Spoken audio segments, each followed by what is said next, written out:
Tapos ang matagal na imbestigasyon at paglilitis, naglabas na ng hatol ang Korte Suprema laban kay Pangulong Kuting Jr. at unang ginang Liz Satanas Max. Kumpirmado mano ang kanilang pagkakasangkot sa katiwalian ayon sa inilabas na desisyon ng pinakamataas na hukuman ng bansa. Ang hatol na ito ay nagdulot ng matinding dagok sa kasalukuyang administrasyon at nagpakulo sa politika ng Pilipinas. Ayon sa desisyon ng Korte Suprema, may sapat na ebidensyang magpapatunay na sangkot ang mag-asawa sa paglulustay ng pondo ng bayan at iba pang mga gawaing iligal. Dahil dito, hinihintay na lamang kung anong parusang ipapataw sa kanila. Samantala, mari namang pinabulaanan ng kampo ng Pangulo ang mga akusasyon at sinabing may politikal na motibo ang naging desisyon ng hukuman.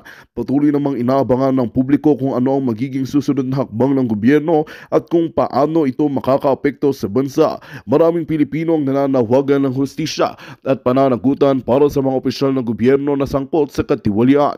Habang hindi pa malinaw ang magiging kinabukasan ng administrasyon ni Kuting, isa lang ang tiyak. Ang desisyong ito ay maaaring maging isang makasaysayang sandali sa politika ng Pilipinas. At yan nga ang balitang ating pakakatutukan. Ngunit bago ang lahat, siguraduhin mag-subscribe at ihit ang notification bell para sa patuloy na pagtutok sa mga silyap ng bagong balita sa tunay na boses ng masa.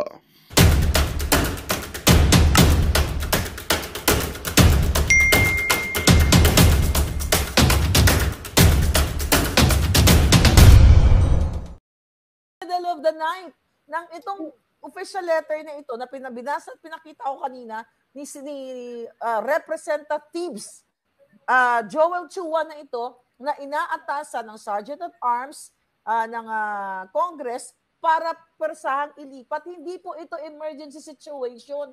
Hindi po ito national disaster. Wala pong gerang magaganap. Kaya hindi dapat yun ginagawa ang mga ganitong official letter and instructions and document sa isang babaeng walang kalaban-laban na walang nilabag na batas. Exactly, sis. At saka hindi lang yon, dapat din ang kapulisan, hindi sila pumapayag na gamitin sila. Kasi supposedly, they are for the people. They're not only for that people who's abusing the power.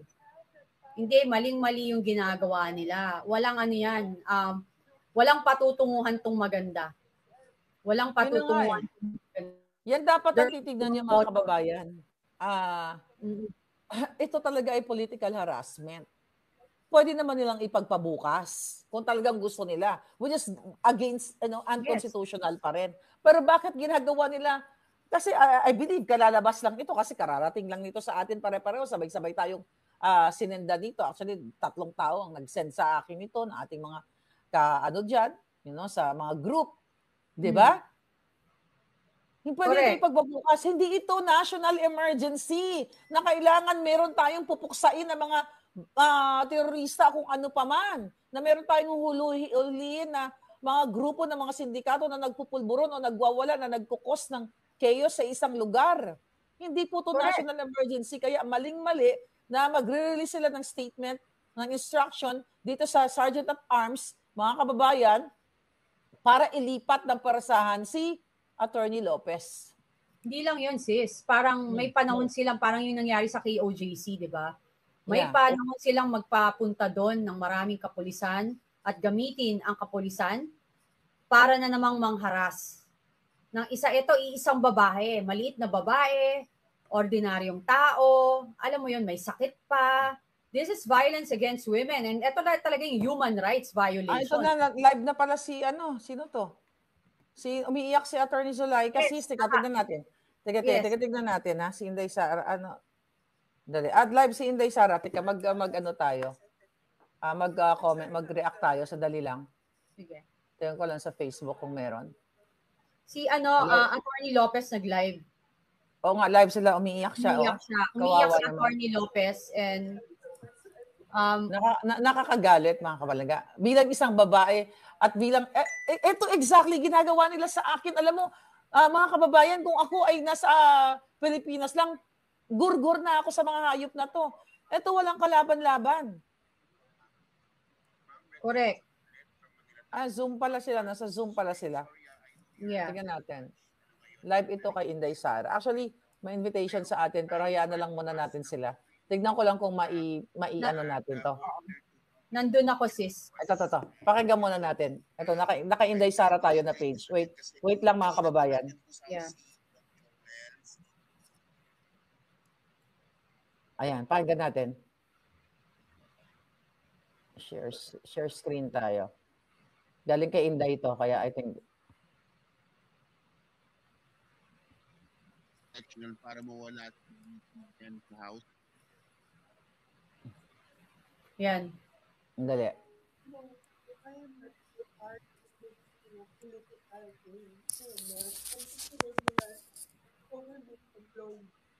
Kawawa naman.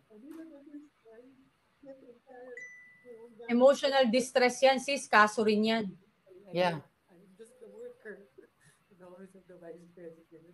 Kawawa naman. Kawawa. Mga kababayan, yan, ganyan. Ganyan yung ginagawa nila. Ganyan din ho yung ginawa nila sa akin dati. Pinagkaisahan nila ako. Yun lang po, ma'am. Ganyan din ginawa nila sa atin sis pareho eh. Hey, hello. Paggigipit nila. Bonds from Correct. Rappler. Ma'am, Zuleika, ask ko lang po, so what's going to happen next? Sasama po ba kayo? Ano po ba yung pwedeng abangan or mangyayari dito sa ginagawang ng mga PNP personnel outside your detention facility? I am not leaving my room. Yeah. I am a detainee here. Huwag kayo umalis dyan, ma'am. I am not an accused. That's I am true. not an accused na pupunta sa isang jail facility. I am not an accused. Yeah. I have my rights. Yes. I have my rights. I am not moving. I am not leaving the streets. Hindi siya convicted. Diba? Ang Ma'am, JC here. May circulating ngayon na documents na on your transfer. Can you confirm that? Pinakita ba po ba sa inyo? In the middle of the night yan, mga kababayan, ha? To my lawyer. Nag-release ang document. My lawyer.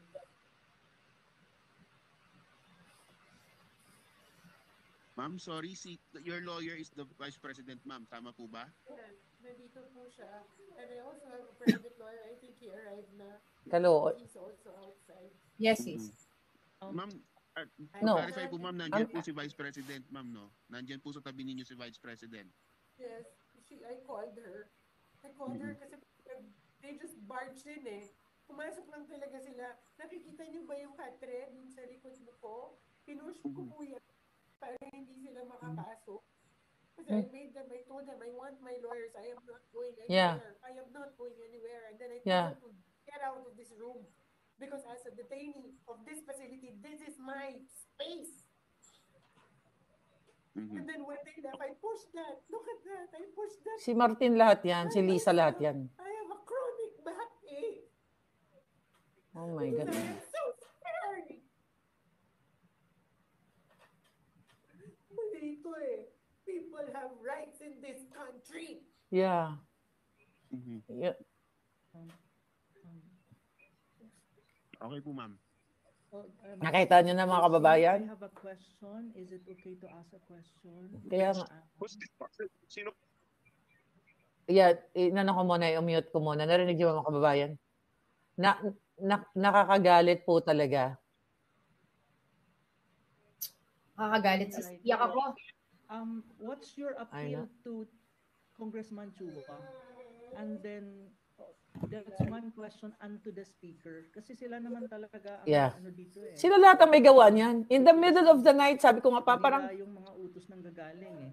On the other hand Sis, po, parang walang mga anak at saka parang walang asawa. Kapatid mo Pakinggan mo, ba? legal remedies si Ana pala to, si Ana Maalindog. po sa tingin ninyo. Kung mayroon pa, kasi given the situation, parang wala nang batas na umiiral. Wala na talaga. Yun po yung tanong ko po, ma'am.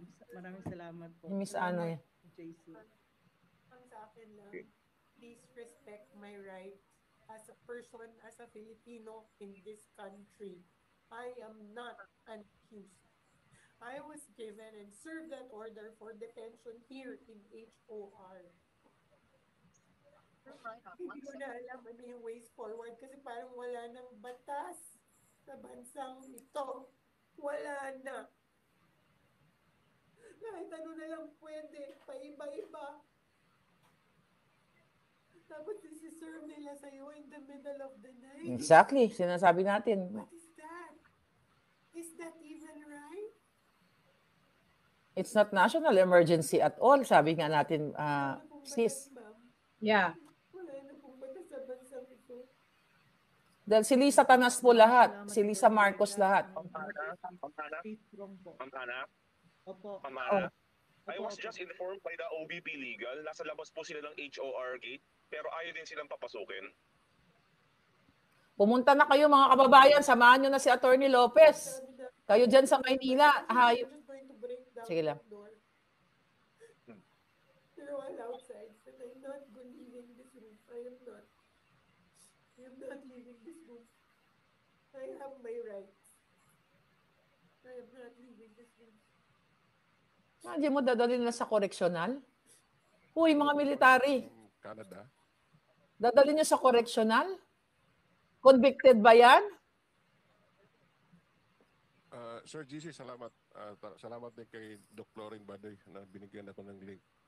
Attorney, bakit biglaan yung desisyon na yan na ilipat? Anong nag-trigger talaga? Well, yung nag-trigger niyan, matagal na yan nag-trigger. Planado yan. Ako nasasagot dyan. Yung mga tanong dyan na ima, ako nasasagot.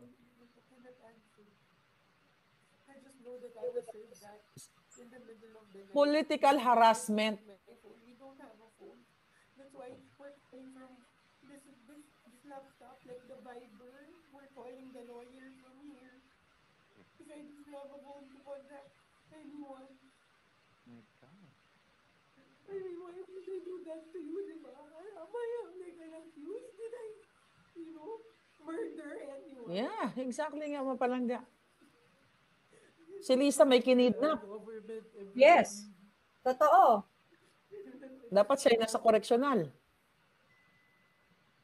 Thank you, Attorney. Nandito lang kami, Attorney, sa Montreal. Nag-aabang kami, nagbabantay. Nakakamura. Kahit nasa malayo kami. Nakakagalit. Sino na nag-drive? Kailangan natin ipakita sa ipakita lang natin sa taong bayan, sa mga Pilipino abroad, ito na po ang larawan. Ito po ang larawan ng Pilipinas. Dahil lang. Tanggalin ko lang. Ito na po yung larawan ng Pilipinas. Kaya sa hope, samahan natin sila. Sana ito na yung simula.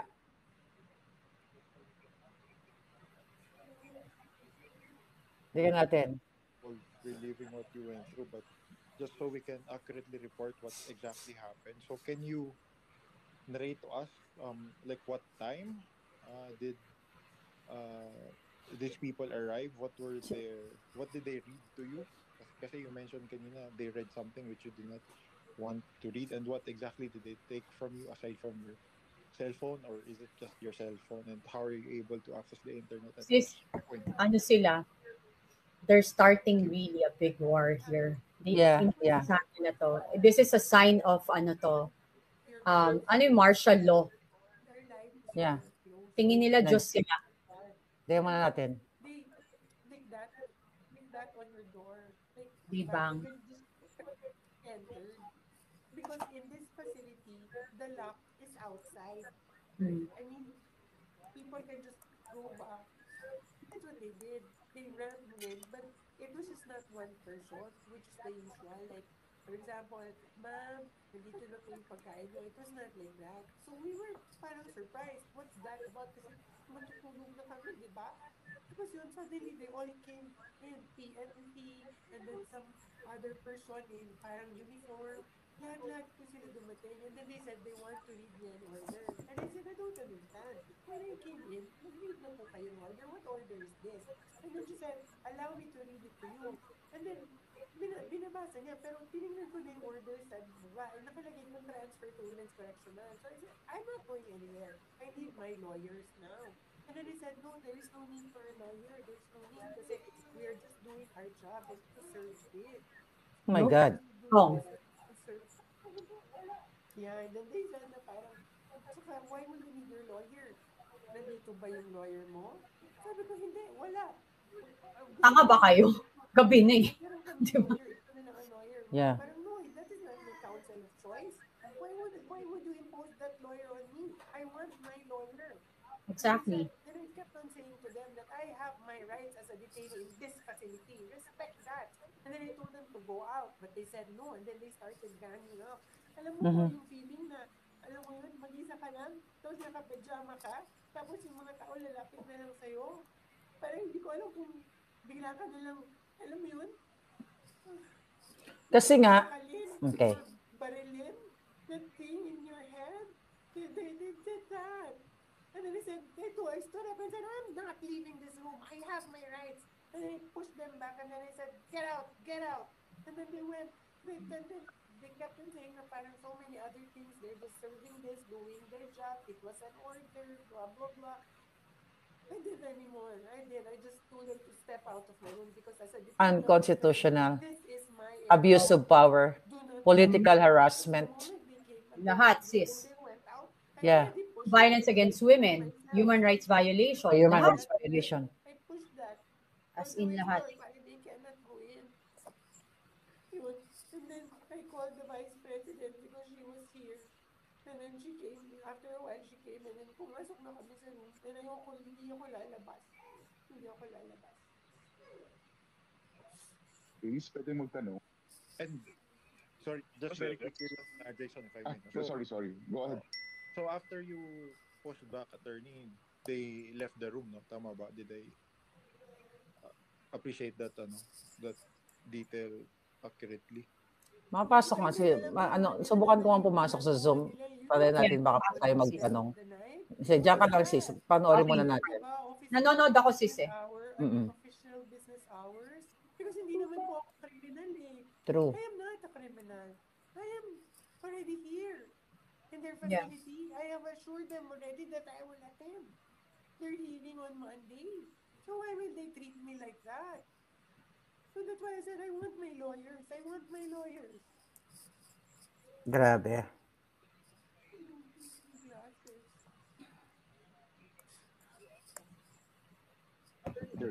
Last my end, JC, if I may. Jason, follow up. Attorney, just for understanding, and just for appreciation also, for the record, what are exactly your job description, or what is your job, or what are the key things that you do as Chief of Staff of the Vice President? Ma'am, you're muted. I don't understand. Di ba, kanina I said na parang when they issue that order of contempt, ang sabi nila sa that you just file an MR, a motion for reconsideration. So minamadali namin yun kasi alam namin walang opisina ang House of Representatives pag Friday. So nung Wednesday ba? Wednesday, nag-file na kami agad. No first day. And I waited for them parang to rule on my MR. But they never did. Tapos kanina, on a Friday, when there is no office, there is no business office assigned in the House of Representatives, they issue an order transferring me. And then suddenly, they serve it like in the middle of the night. Oh, what does that tell you? Diba? Paano sila nakaka-rule on may transfer? Hindi man nila na-rule yung aking motion for reconsideration. That's why I said, hindi ako sasama. Hindi, mali ito. May rights ako. Tama. May rights ako. Hindi pwede. Hindi naman siya convicted criminal eh. Si Castro dapat ikulong nila. Yan ang bitbitin nila, hanapin nila. Working for the government. Diba? We just do our best every day to work for a better country. Tapos ganito, that's what they treat us. That's how they treat you. Yung mga IPs.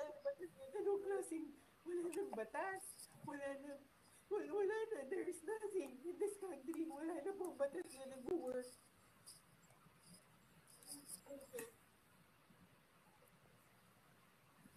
Please, pwedeng magtanong.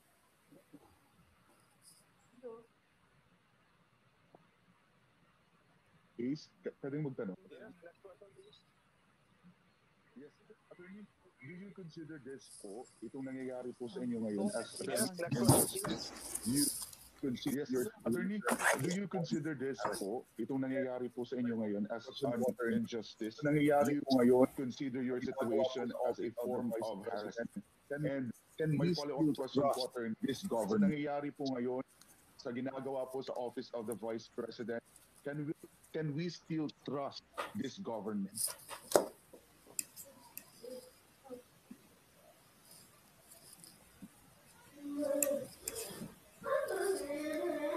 Saan ba mag-message dito sa gilid?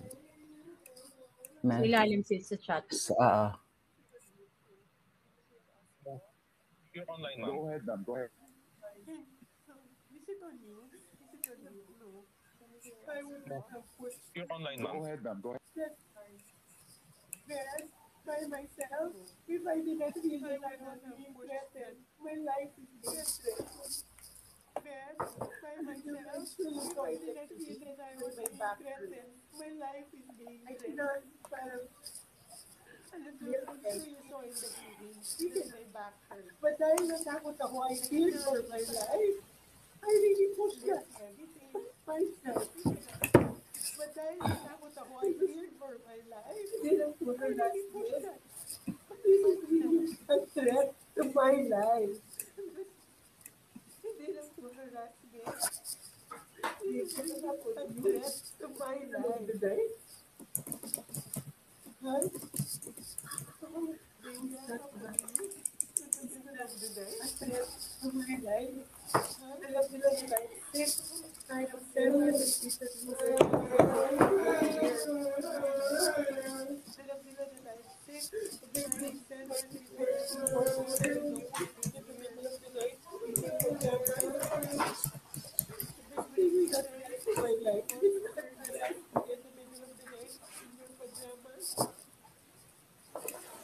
Yes, ma'am, may feel you. That's what they did for sa Kingdom of Jesus Christ.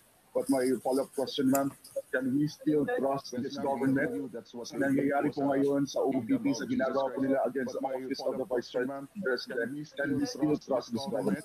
Sa nangyayari po ngayon sa OVP sa ginagawa po nila against the Office of the Vice President, can we still trust this government? Wala nang batas naman sa ito. Wala nang batas.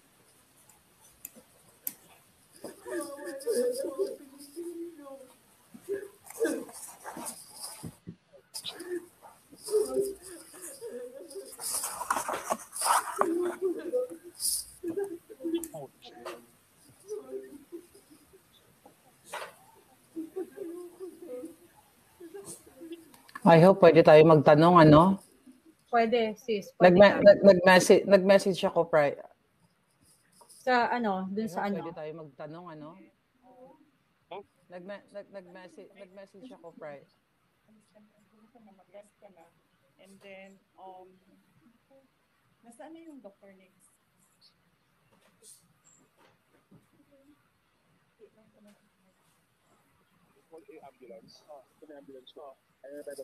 Yeah, pumasok ako. Pumasok ako sa Zoom meeting eh. Pero, yeah, pumasok ako sa Zoom meeting eh. Pero, Yan. Videoan mo kayo, papasukin natin siya. I've never seen her cry like that. Ma'am? She cannot do it anymore. I think Ma'am? kukulap. Red po, ma'am. Red, excuse me, can we give chances to others? Ma'am, red po. Maybe, Red, who's Ray? Excuse me, can we give chances to others? Can we please have Maharlika after Ray? Maybe, who's Ray? Mr. Ray Salita, please. Can we please have Maharlika after Ray? Ma'am, can I interrupt for a while? Kasi po nandito na po yung ambulance sa North Gate, pero ayaw siya papasukin ng HOR. Ma'am, can I interrupt for a while? Kasi po nandito na po yung ambulance sa North Gate, pero ayaw siya papasukin ng HOR. Ang ina. Kapal nyo lahat. Ito yung doktor, kasi she's hysterical. Hindi namin siya makontrol. Kanina pa yung iyak ng iyak dito. Emotional abuse. Oh my God, dinaanan ko yan.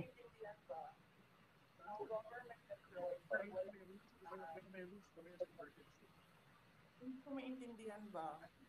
Mga government employee, walang tahan. Ano yun lang yung mga tao dyan sa Ang Congress is House of the People. Wala kang karapatang isara yan. Walang kilalang vice president. Walang kilalang politiko. Saan sila papunta? Buksan nyo yan.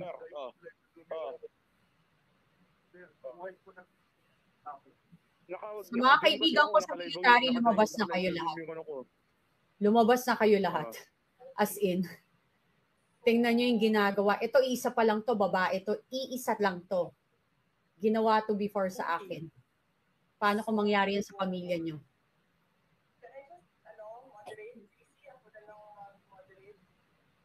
She's inconsolable.